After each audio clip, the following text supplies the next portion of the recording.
Sabi dito sa post na 'to,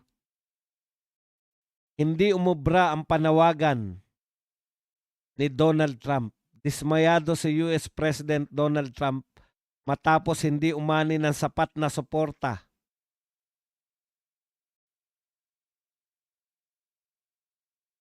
mula sa ilang kaalyadong bansa ang kanyang panawagan na magpadala ng mga warship sa Strait of Hormuz, isang mahalagang ruta ng pandaigdigang supply ng langis na matagal ng sentro ng tensyon sa gitnang silangan. Alam niyo po, maliit lang yung pinapanood ko kanina, gaano kalaki. 3 kilometers palabas ng Hormuz, 3 kilometers na naman papasok. So maliit lang po yan, kayang-kaya at yan po ay kontrolado ng Iran. So wala pong lalabas at papasok na barko mula po dyan sa Strait of Hormuz na yan. Ano yan parang nachochok sila dyan eh. Pag sinabi pong strait, isang maliit na daan ng tubig. Maliit kumpara sa mga ocean tsaka mga sea. Talagang yan lang po yung dinadaanan palabas po dito sa Persian Gulf na nagtataglay po ng 20% po ng oil sa buong daigdig. Okay. So kontrolado po yan ng Iran sa kasalukuyan at matagal ng panahon. Papayagan lang ng Iran. Ngayon, anong gagawin mo kung magpipilit kang lumabas dyan? Hindi ka naman pinayagan ng Iran. Titirahin ka ng missile. Sabog yung oil tanker mo. Kaya ang gusto sana ni Donald Trump, para makalabas yung mga oil tanker,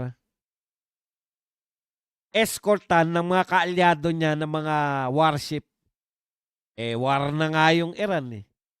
War with US at Israel. Naisip-isip siguro ng mga kaalyado. Ito, hindi naman po anti-American ako ha. Pero sa tingin ko po, mali ng diskarte si Trump. Kasi ginawa niya na yan sa Iran eh. Pinomba niya yung Iran isang araw tapos kumante yung Iran isang araw lang din tapos na. This time, hindi na po pumayag yung Iran. Sabi ng Iran, siguro naging tanda na ng Iran yun. Magparami tayo ng mga missile natin para pag ginawa pa uli sa atin ng US, yung pambobomba, handa tayo. O yun nga, ang daming missile ng Iran ngayon. Kaya nakahanda na po, sabi ng Iranian government, nakahanda sila sa matagalang gera. Kaya maraming missile ang Iran. Hindi po totoo na yung missile ng Iran galing pa po sa ibang bansa. Pwedeng ang technology nila pero doon na po yan eh. Nagpo-produce po sila ng mga missile sa sarili na nila. Wala po akong kinakampihan dyan sa US, Israel at Iran.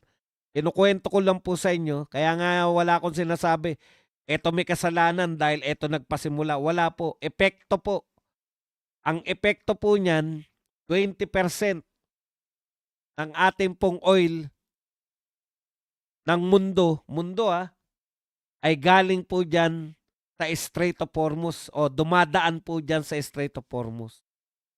Ngayon, dismayado si Donald Trump kasi ayaw siyang tulungan ng mga kaalyado niya. Ayan no. Gayon pa man tahasan tumanggi ang ilang bansang Europeo tulad ng Germany, Spain at Italy na nagsabing wala silang planong mag-deploy ng kanilang mga barkong pandigma. Yun yung problema ni Donald Trump. Hindi nila kinonsulta yung kanilang mga kaalyado, yung Europe. Wala naman silang sinabihan na magkikirahin namin, titirahin namin yung Iran. 'Di ba? Pabanatan namin si Khamenei. Wala. Basta tumira lang sila ng Israel. Ngayon, nanghihingi sila ng tulong. Siyempre, sabi nga ng UK, ayaw na naming mag-enter sa isang digmaan na walang exit plan. Walang exit plan yan eh. 'Pag nag-deploy ka diyan, yung UK 'pag nag-deploy diyan ng warship niya, isa lang ibig sabihin niyan, nakikisali na sila sa digmaan. Yung pong mga binomba ng, Iran, bakit po nila binomba yung Qatar, Saudi, UAE at iba pa? Kasi po may mga US bases dun. Kanino sila gaganti? 'Di sa US bases tsaka Israel ang tinitira ng Iran. Okay, yan po yung konteksto nun, nung bakit po, dismayado ngayon si Donald Trump at tinatandaan ni Donald Trump, sa isip-isip ni Donald Trump, ang tagal namin kayong tinulungan, 'no? Matagal namin kayong tinulungan sa mga digmaan niyo. Ngayon kailangan ko ng deployment niyo para makalabas yung langis. Hindi niyo kami tutulungan. Nare-realize na po siguro ng mga Amerikano ngayon na itong mga Europeans na 'to, 'pag kailangan nila Amerika, nariyan, 'di ba? Pero 'pag sila na kailangan ng Amerika, hindi na. Kanya-kanya na tayong buhay. Pero bakit naman sila rin makikialam in the first place, 'di ba? Yari tayo diyan sa Iran, tirahin tayo.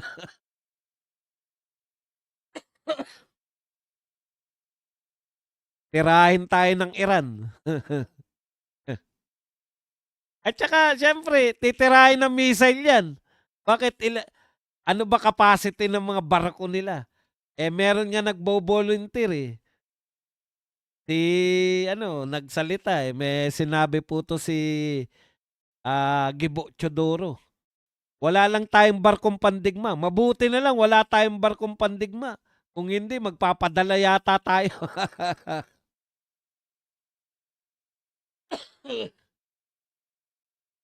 Balak pa yata magpadala tayo kung may barko lang tayo.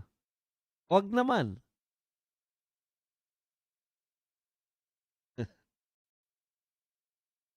Wala tayong makialam diyan. Wala nga tayong missile, eh. Missile na po ang labanan. Okay, speaking of missile na labanan, ano pa problema ng US? Majority po sa survey sa US, ayaw nila ng digmaan with Iran.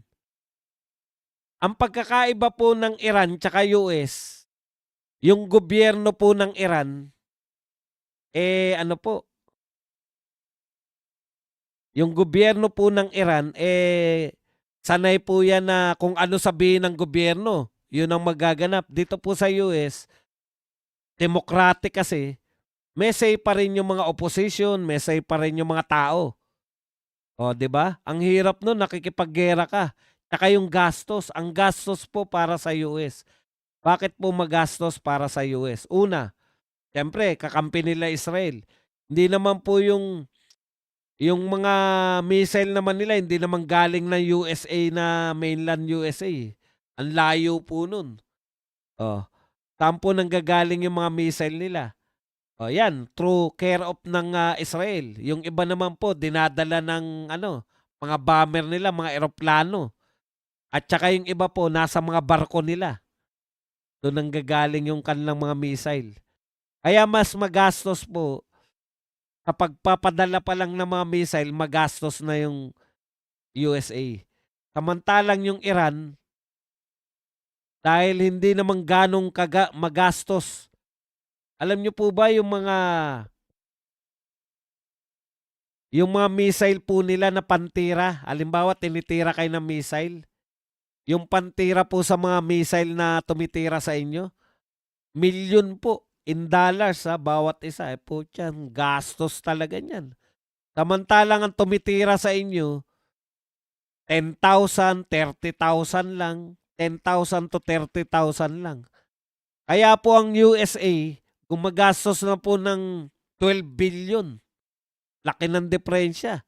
$12 billion na po ang nagagastos ng USA buhat na nagsimula tong gera at wala pa, hindi pa matatapos, eh. Samantalang yung Iran po, dito talo siguro yung ano, yung US. Samantalang yung Iran po, magkano nagagastos ng Iran kumpara sa US? Dahil malapit lang po yung tinatakbo ng mga missile nila, kapitbahay lang, tsaka Israel lang ang pinakamalayo. Ang nagagastos lang po ng Iran ay halagang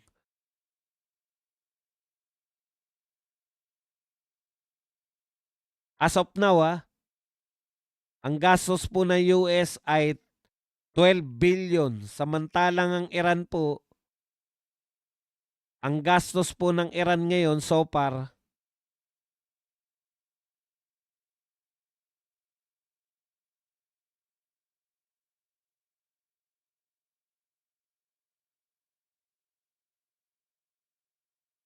ay 194 million to 391 million.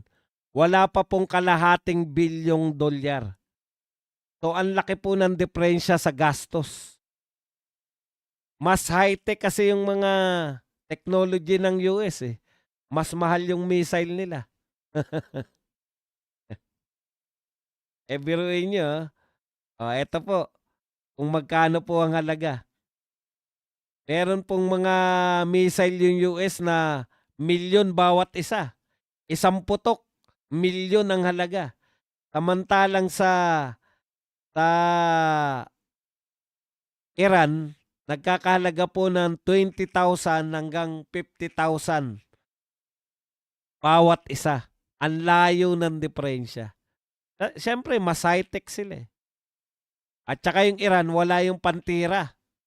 Pag binomba mo yung Iran, yun ang mahal daw eh. Yung pantira sa missile, milyon yun. Isang putok, milyon. Para hindi umabot yung missile, sa ano mo, sa lupa. Puputokan ka, milyon. Gastos. Yung problema pa ng US, isa pang pinakamalaking problema ng US, yung suporta. Alam nyo, dyan natalo yung US sa Vietnam eh. Nagpoprotesta na yung mga tao sa US laban sa Vietnam War. Pag tumagal po to, isa pa pala, economics. Ano ba ang ano ng Iran? Ano ba sa tingin nyo ang ekonomiya ng Iran? Nakabase lang yan sa langis. Anong? Nakakapagbenta pa ba ang Iran ngayon ng langis? Opo. Kanila yung Hormuz eh. Kaya nagbebenta sila ng langis. Halimbawa, China, pinapayagan nila. Kung binibentahan nila yung China, China lang po yung nakakalabas. So, kontrolado rin ng Iran, pati yung sila lang yung pwedeng makapagbenta ng langis ngayon dahil sila may control ng Hormuz eh.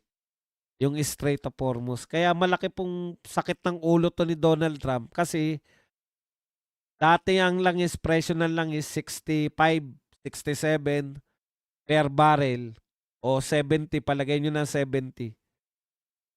Ngayon po, 100 plus per barrel na. 106, 120, ganun na po. Dollars ang palitan ng yan po, habang tumatagal po yan, mas malaki po magiging problema yan. Yung Iran po, wala naman siyang ibang negosyo. Sa pagkakaalam ko, langis lang. Kung tuloy-tuloy lang yung pagbebenta niya ng langis, walang ganong epekto. Yung US, magmamahalan lahat. Pag nagmahal po yung energy,